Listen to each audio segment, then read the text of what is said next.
एक बहुत सुंदर संवाद हमारे शास्त्रों में मिलता है कि एक ग्वाले की गाय गर्मी के दिनों में चारा नहीं खा रही,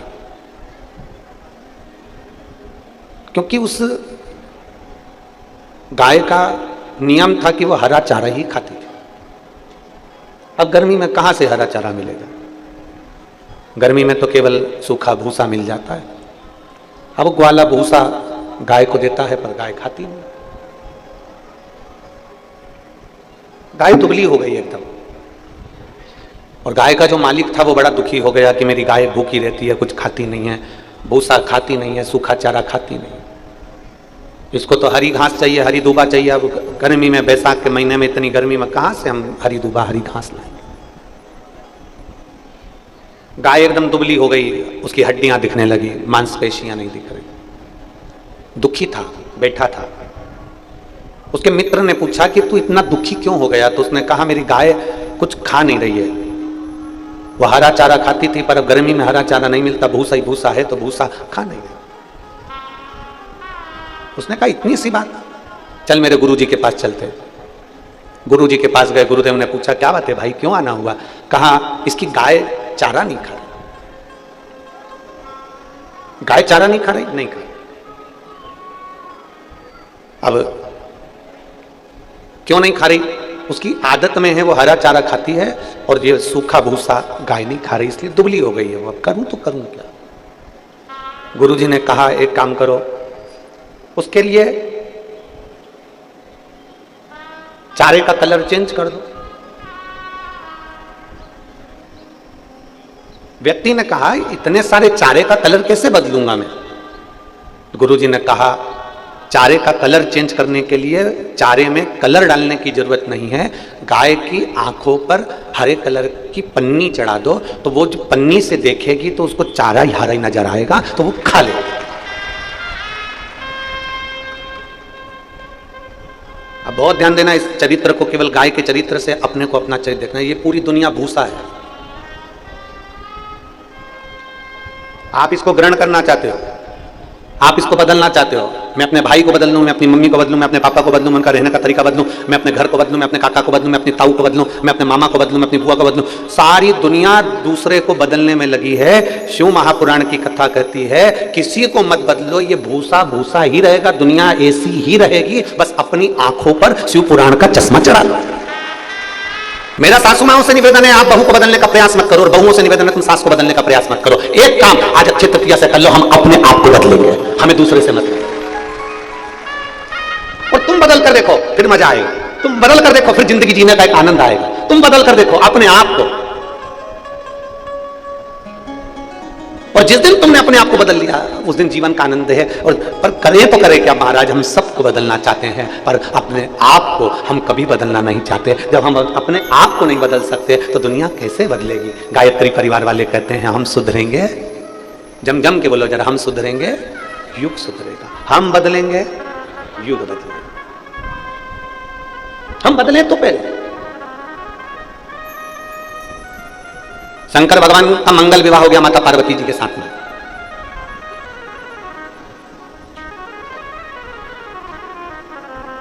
पार्वती मैया विदा हो गई।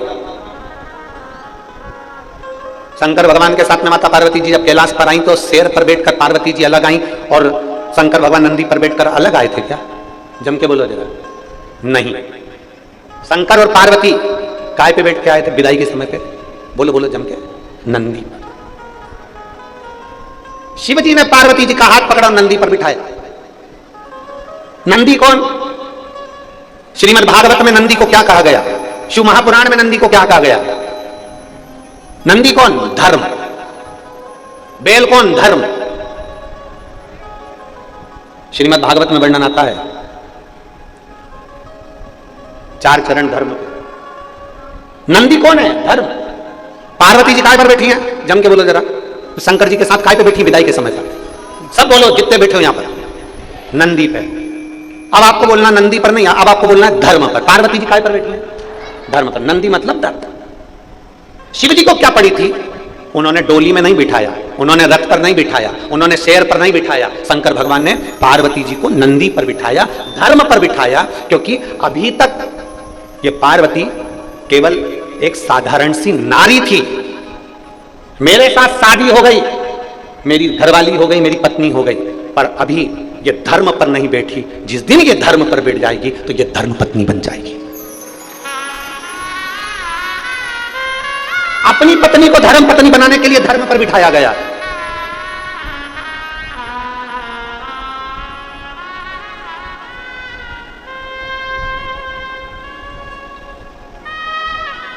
अब आजकल की बहुएं पति के साथ में आती हैं कार में, इसलिए उनका अहंकार कमी नहीं होता, इसलिए उनका अहंकार कम नहीं होता। मेरी माता पार्वती जी आई थी धर्म पर चढ़कर, मेरी माता पार्वती जी आई थी नंदी पर चढ़कर, धर्म की सवारी करी, धर्म पर बैठकर आई अपने पति के साथ, इसलिए धर्म पत्नी कहलाई। और धर्म पत्नी का फर्ज क्या होता है, जरा ध्यान से सुनिएगा शिव महापुराण के इस संवाद को। धर्म पत्नी का फर्ज क्या होता है। माता सती शंकर भगवान के साथ में कथा सुनने गई, उसका मन नहीं लगा माता सती का और जलकर भस्म हो गई। धर्म पत्नी का फर्ज क्या होता है। धर्म पत्नी उसको पत्नी और धर्म पत्नी, पत्नी उसको कहते हैं जो पति को पतन के रास्ते पर ले जाए, पत्नी उसको कहते हैं जो पति को सिनेमा घर ले जाए, पत्नी उसको कहते हैं जो पति को मायके ले जाए, पत्नी उसको कहते हैं जो पति को मॉल घुमाने ले जाए, पत्नी उसको कहते हैं जो पति को अमरावती शॉपिंग कराने ले जाए, पत्नी उसको कहते हैं जो पति को केवल कहीं ना कहीं घुमाने फिराने ले जाए, और धर्म पत्नी उसको कहते हैं जो परतवाड़ा की शिव महापुराण में अपने पति को लेकर आ जाए।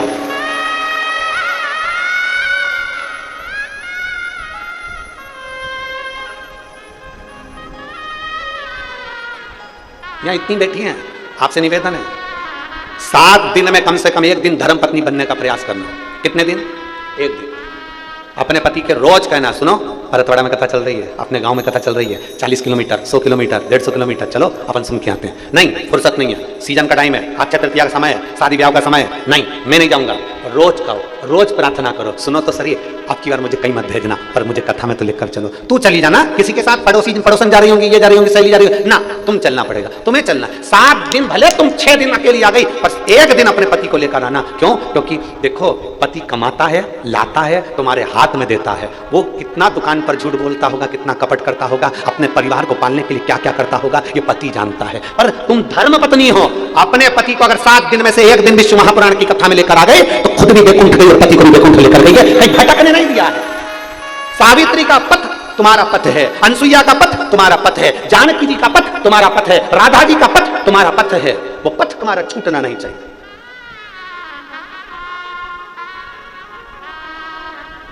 सुनो तो चलो ना, मैं नहीं जाऊंगा, तू चली जा, मैं टीवी पर सुन लूंगी। टीवी पे तो रोज ही सुनते हैं, अपने नगर में आई है, पास में हो रही है, चलो तो चलो तो।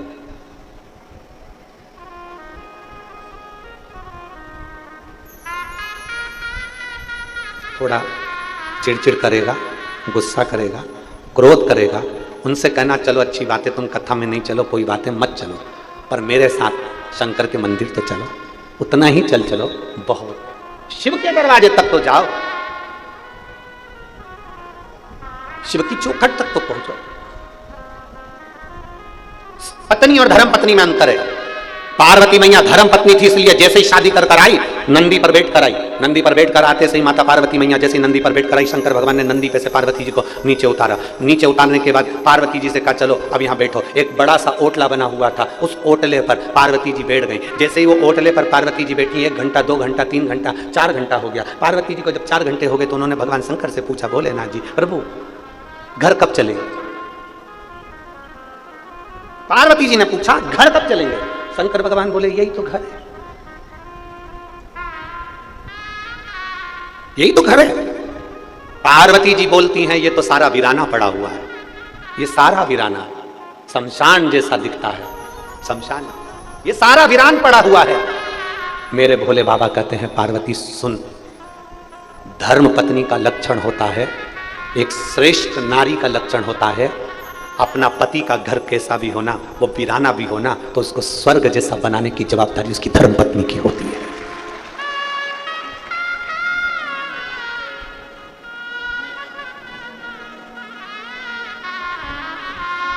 एक नारी की जवाबदारी होती है घर को स्वर्ग जैसा बनाने की, गौलक धाम जैसा बनाने की, अच्छा बनाने की जवाबदारी धर्म पत्नी की होती है। पर शादी करके आने के 1-2 महीने तक तो धर्म पत्नी काम करती दिखती है, गिलास पड़ा है उठा कर ले जाएगी, झाड़ू भी लगा लेगी, उठ भी जाएगी, सिर पे पल्लू मल्लू रख के बढ़िया काम वाम भी करती दिखेगी, पर 2-3 महीने के बाद में ना जाने इसको कौन सा भूत चढ़ जाता है। फिर तो कप पड़ा है चाय का, पड़े रहने दो, गिलास पड़ा है पड़े रहने दो, सामान पड़ा है पड़े रहने दो। शिव महापुराण की कथा कहती है सारी दुनिया में बहुएं पूछती फिरती हैं हमारा भाग्य कब चमकेगा, हमारा भाग्य कब चमकेगा, हमारा भाग्य कब चमकेगा। हम उनसे निवेदन करना चाहेंगे, आपके ससुर के, सास के और पति के बर्तन, जब बर्तन वाली चमका रही है तो बर्तन वाली का भाग्य चमकता है। जिस दिन तुम अपने ससुर, सास और पति के बर्तन चमकाना प्रारंभ कर दोगे उस दिन तुम्हारा भाग्य चमक जाएगा।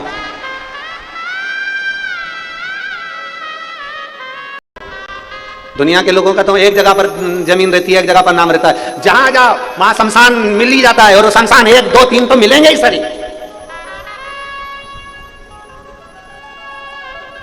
हर जगह अपनी प्रॉपर्टी है।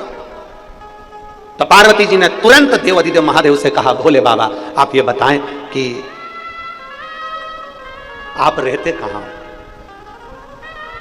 शंकर भगवान से पूछ लिया पार्वती ने, आप रहते कहां हो। ये धर्मपत्नी पति से पूछती है, क्यों 10 बजे तक आ रहे हो, कहां थे। पत्नी पति से ये बात पूछती है, तुम 11 बजे तक आ रहे हो, कहां थे। और कहीं कहीं नहीं पूछती है तो भगोने जैसा मुंह करके पति समझ जाता है। पति को समझ में आ गया, आज सप्तशृंगी माता परतवाड़ा में आई है। पति को समझ ध्यान में आ गया। पार्वती जी ने पूछा, आप रहते कहां हो, आपके रहने का स्थान कौन सा है। रामचरितमानस में संतों के पास में, साधुओं के पास में, सन्यासियों के पास में, तपस्वियों के पास में बैठकर मेरे राम जी भी पूछते हैं मैं कहां रहूं, मेरे राघव जी भी पूछते हैं मैं कहां रहूं, कहां। पार्वती जी ने पूछा तुम रहते कहां हो, कहां रहते हो। शंकर भगवान ने कहा, जिसके हृदय में छल नहीं, कपट नहीं, बेईमानी नहीं, प्रपंच नहीं, जिसका हृदय मेरे जैसा, भोले के जैसा जो भोला होता है, शंकर भगवान कहते हैं उसके दिल में मेरा निवास होता है, उसके हृदय में मेरा निवास है। मुझे ढूंढने के लिए कहीं मत जाना। शंकर भगवान की कथा कहती है शिव को ढूंढने के लिए कहीं मत जाओ, कंकर में शंकर है। शंकर भगवान को ढूंढने के लिए कहीं मत जाओ, एक एक पत्ते पत्ते में शिव है। शंकर भगवान को ढूंढने के लिए कहीं मत जाओ, एक एक जीव में शंकर समाया हुआ है, कंकर में शंकर समाया हुआ है, एक एक अणु अणु में शिव है, एक एक तत्व में शिव है।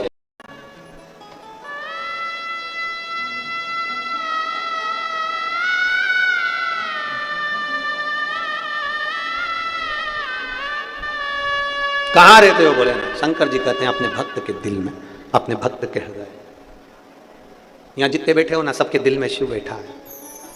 मेरा नमन है आपके भीतर विराजमान मेरे शंकर को, आपको प्रणाम करता हूं, नमन करता हूं। सब में शंकर जितने मिले आपको, बस आपकी दृष्टि पर चश्मा भगवान शिव की भक्ति का लगा लीजिए। गाय की आंखों पर भूसे को भी हरा करने के लिए हरा पन्नी लगाया गया। देवाधिदेव महादेव की कृपा सब पर बनी। कैलाश क्या है। लोग कहते हैं भगवान शंकर कैलाश पर रहते हैं। शिव महापुराण की कथा कहती है कैलाश है क्या, तो कहा कैलाश शीतलता है, कैलाश शांति है, कैलाश निर्मलता है, कैलाश सहजता है, कैलाश सरलता है, कैलाश मौनता है। शिव महापुराण की कथा कहती है मेरे भोलेनाथ, लोग कहते हैं कैलाश पर रहते हैं, शिव पुराण कहती है जिस भक्त का हृदय शांत रहता है, शीतल रहता है, आनंद में रहता है, मेरा भोलेनाथ उसके दिल रूपी कैलाश में सदा विराजमान रहता है। कैलाश कोई दूसरा नहीं है, हमारा दिल, हमारा हृदय, ये कैलाश से कम थोड़ी ना। इसको समझने वाला चाहिए। जैसे एक व्यक्ति साइकिल चला रहा था, साइकिल चलाते चलाते आगे आगे एक बूढ़ी सी अम्मा जा रही थी। और साइकिल उस बूढ़ी सी अम्मा में टकरा। अम्मा नीचे गिर गई। उठते से ही अम्मा ने बोला, ब्रेक नहीं मार सकता था? साइकिल वाला बोला, पूरी साइकिल तो मार दी। डोकरी अम्मा ने, बूढ़ी अम्मा ने निकाली चप्पल और जो ढूंढना चालू। अर्थात शिव महापुराण की कथा कहती है शंकर को पाने के लिए कहीं जाने की जरूरत नहीं, शिव को पाने के लिए अपने भीतर कैलाश को बनाना है। निर्मलता को, सहजता को, वात्सल्यता को, करुणता को हमें निर्मित करना है। कैलाश पर विराजमान हो जाते हैं। कैलाश अर्थात अपने भक्त का हृदय। निर्मल मन सो मोहि पावा, मोहि छल छिद्र कपट ना। भगवान को पाने का सबसे सुंदर तरीका अपना दिल, हृदय।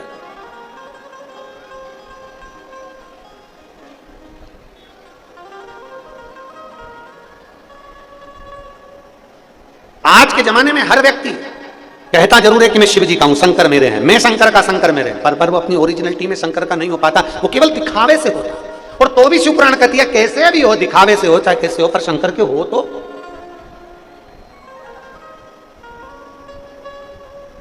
आप यहां से उठते हो, अपने घर जाते हो, बहुत सारी गाड़ियां यहां से चलती हैं, धूल उड़ती है। बोलो सही है कि गलत?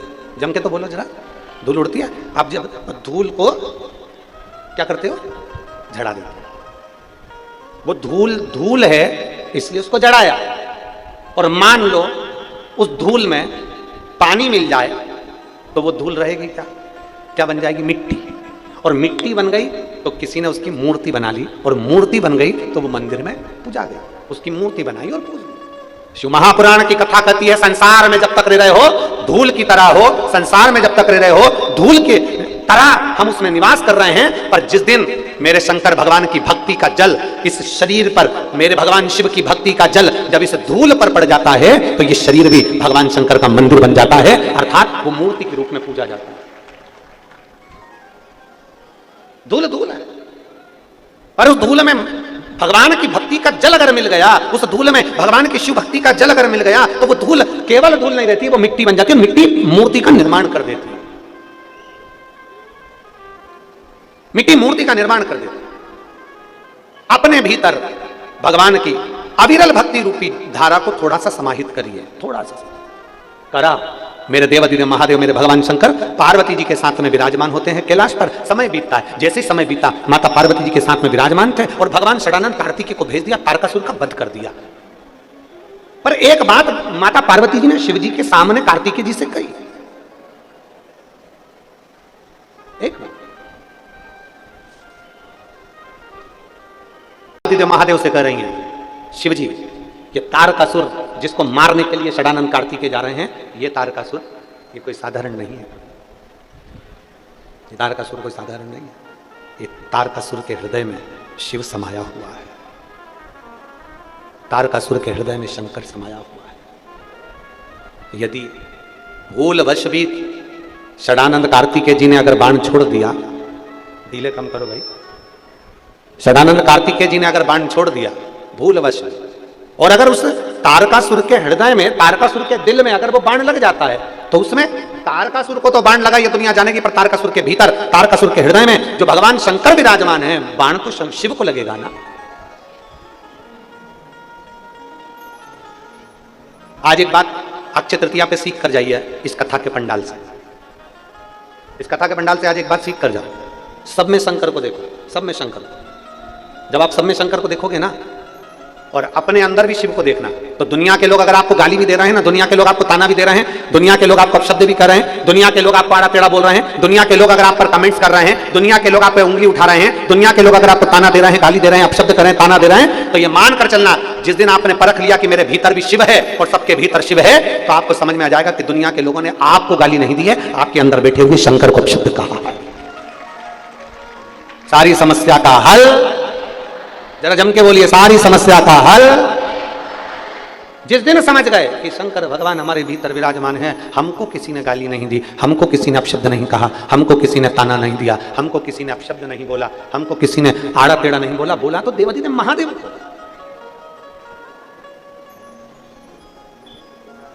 सब में शिव समाया, सब। आप उसके पास में जा रहे हो, शंकर जी को एक लोटा जल चढ़ा रहे हो, तो भरोसा, ये विश्वास, ये दृढ़ता तुम्हारे अंदर होना चाहिए, ये भरोसा तुम्हारे भीतर होना चाहिए कि मेरा महादेव मेरी सुनेगा, मेरा महादेव मेरी झोली भरेगा। ये भरोसा अपने भीतर जागृत, एक विश्वास अपने भीतर जागृत।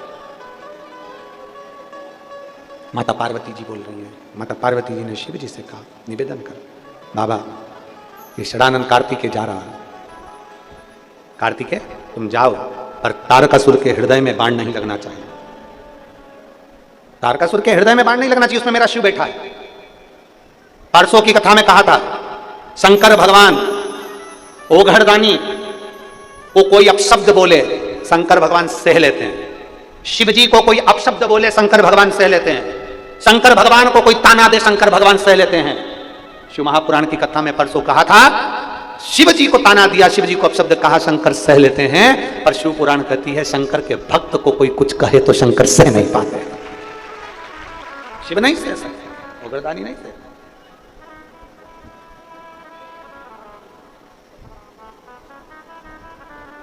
कितना सुंदर व्याख्यान है। लिंग पुराण के अंदर एक बात लिखी है, आप भी ध्यान रखना। लिंग पुराण के अंदर एक बात लिखी है, शिव जी को जल चढ़ाने के लिए अगर हम मंदिर जाते हैं, और मान लो कोई व्यक्ति ऐसा जो मंदिर भी नहीं गया हो और भगवान के मंदिर में वो जाता ही नहीं हो, अगर केवल भरा हुआ जल लेकर, जो कलश लेकर, लोटा लेकर मंदिर जा रहा हो, अपनी दुकान के सामने से, अपने घर के सामने से, अपने मोहल्ले से मात्र जल लेकर जाने वाला उस व्यक्ति का मात्र, जो नहीं जा रहा वो व्यक्ति जल लेकर जाने वाले व्यक्ति का मात्र दर्शन कर ले और अपनी कामना कर भी कर ले, तो भी देवाधिदेव महादेव उसकी कामना पूरी कर देते हैं। इतना महत्व है, लिंग पुराण कहती है, भगवान शंकर के जल का इतना महत्व है कि एक लोटा जल लेकर अगर हम शंकर के मंदिर जा रहे हैं, भरा हुआ पात्र लेकर हम शिव जी के दरवाजे पर जा रहे हैं, भरा हुआ पात्र लेकर जब हम देवाधिदेव महादेव के पास जा रहे हैं, मात्र उस पात्र का दर्शन, उस व्यक्ति का दर्शन, उसके मुख का दर्शन भी कर ले तो हमारे पाप क्षीण हो जाते, पाप समाप्त।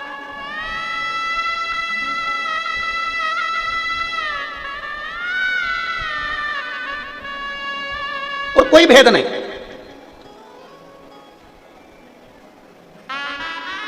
अभी एक मंदिर की बात बताएंगे हम आपको। अमरावती में अपन आए थे तो एक मंदिर गए थे ऊपर पहाड़ी पर, रवि जी, कौन सा महादेव है? महादेव खोड़ी, हाँ बिल्कुल सही है, वही। तो वहां अपन गए थे, तो एक पात्र आपने उठाया था और एक जल का पात्र पंडित जी ने हमको भी दिया था, और उसी समय पर एक जल का पात्र किसी ने उठा लिया था और दूसरा व्यक्ति उसको बोला वो गंदा हो रहा है पात्र, वो पात्र गंदा।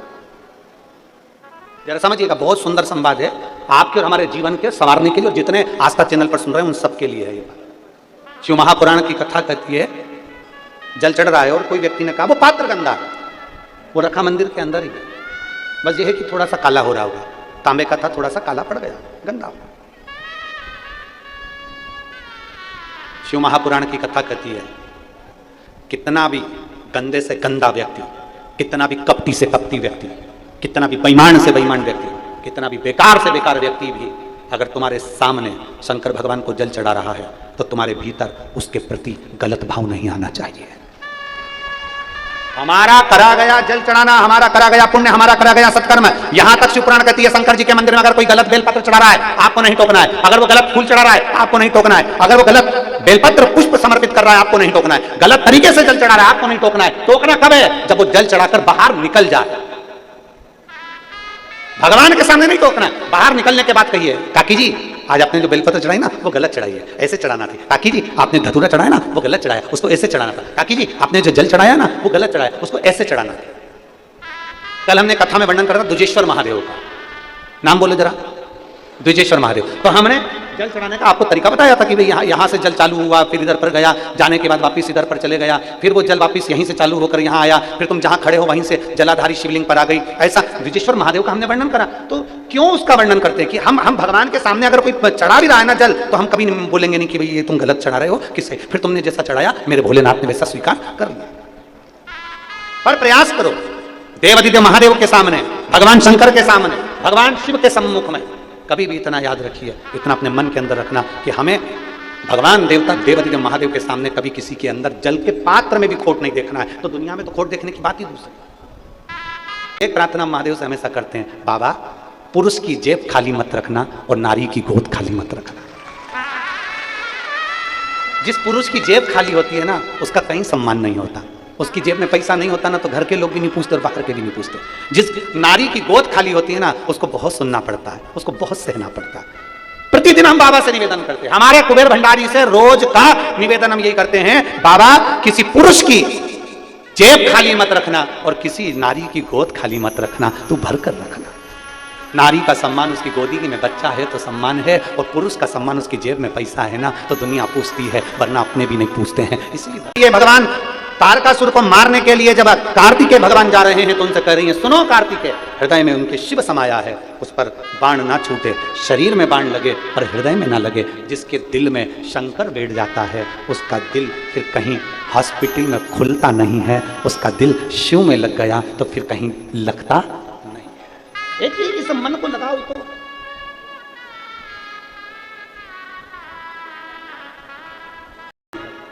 तारकासुर को मारने के लिए जो बाण छोड़ा, शरीर को छेदित करा, पर हृदय में नहीं छोड़ा, क्योंकि हृदय में शिव समाया था, हृदय में शंकर।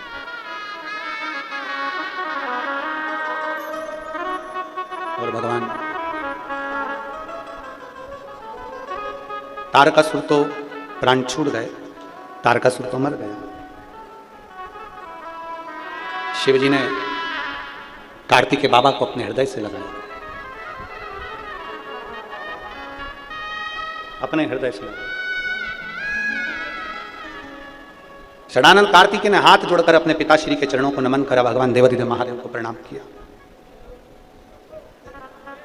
शिवजी को, और कहा,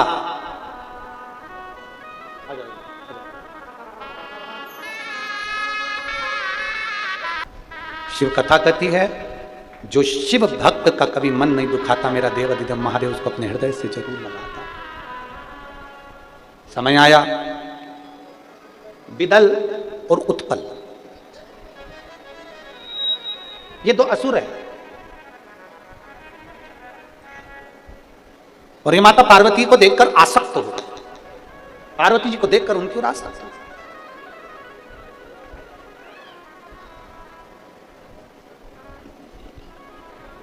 शिव महापुराण की कथा कहती है, किसी देवी के मंदिर में जाकर प्रसाद चढ़ाना, किसी देवी के मंदिर में जाकर चूनर चढ़ाना, किसी देवी के मंदिर में जाकर अगरबत्ती लगाना, किसी देवी के मंदिर में जाकर दीपक लगाने से बड़ा पुण्य मिलता है। किसी नारी पर कभी पर दृष्टि मत दो, बेकार दृष्टि, कुदृष्टि मत। एक माता को चुंदड़ी चढ़ाने के बराबर पुण्य मिलता है अगर किसी नारी को हम गलत दृष्टि से ना देखें, किसी स्त्री के लिए गलत ना सोचें, गलत विचार अपने भीतर ना। अगर कर्म अच्छा करो, अच्छा। विदल उत्पल ने माता पार्वती जी को देखकर आसक्त हो गए, उनको पकड़ने के लिए, हाथ पकड़ने के लिए विदल उत्पल आए। माता पार्वती ने कुंदुक उठाकर फेंका, फेंकते से उनके प्राण छूट गए। शिव जी के चरणों में कुंदुक जाकर गिरा, गिरते से शंकर जी का नाम कुंदकेश्वर महादेव हो गया। हमने पहले भी कथा में कहा, जो दवाई ना लगे, जो औषधि ना लगे, आपको लग रहा है कि बीमारी बड़ी है, तो प्रयास करना कुंदकेश्वर महादेव के नाम से। डॉक्टर ने जो दवाई दी, उस दवाई को कुंदकेश्वर महादेव के नाम से खाओ। रिपोर्ट करने के लिए अर्थात कोई जांच करवाने जा रहे हो, कुंदकेश्वर महादेव के नाम से एक बेलपत्र चढ़ाकर खाकर फिर जाइए। डॉक्टर दवाई दिया, दवाई नहीं लग रही है, कुंदकेश्वर महादेव के नाम से खाइए। धीरे धीरे शरीर में बहुत औषधि लगने लगती है। कुंदकेश्वर महादेव का नाम एक ऐसा नाम है जिससे हमारे शरीर में बल उत्पन्न होता है, हमारे शरीर में एनर्जी आती है और हमारा रोग समाप्त होता है। बोल कुंदकेश्वर महादेव की जय। नाम आप लोग बोलो, जम के बोलो जरा, कुंदकेश्वर महादेव की। फिर एक बार नाम बोलिए। भगवान शिव का ये नाम औषधि के तुल्य लिया जाता है, अमृत है ये, अमृत औषधि है इसमें। महाराज भगवान कुंदकेश्वर हमारे बीच में पधार रहे हैं, एक बार जोरदार ताली बजाकर स्वागत करेंगे। मैं माननीय डारकर व्यासपीठ का पूजन करेंगे। कल बड़े आनंद के साथ कथा का कौन सा दिन है? छठा। क्या कहते हैं उस दिन को? उसकी जो रात्रि होगी उसको क्या कहेंगे? शिवरात्रि। तो कल कथा का छठा दिन रहेगा। कल की जो रात्रि शिवरात्रि के रूप में भी रहती है। परसों के दिन कथा का विराम रहेगा। बड़े आनंद से आप और हम कथा का लाभ लेकर अपने जीवन को धन्य बनाएंगे। 16 मई से शिव महापुराण की कथा कुरुद छत्तीसगढ़ में प्रारंभ होगी 2 बजे से 5 बजे तक।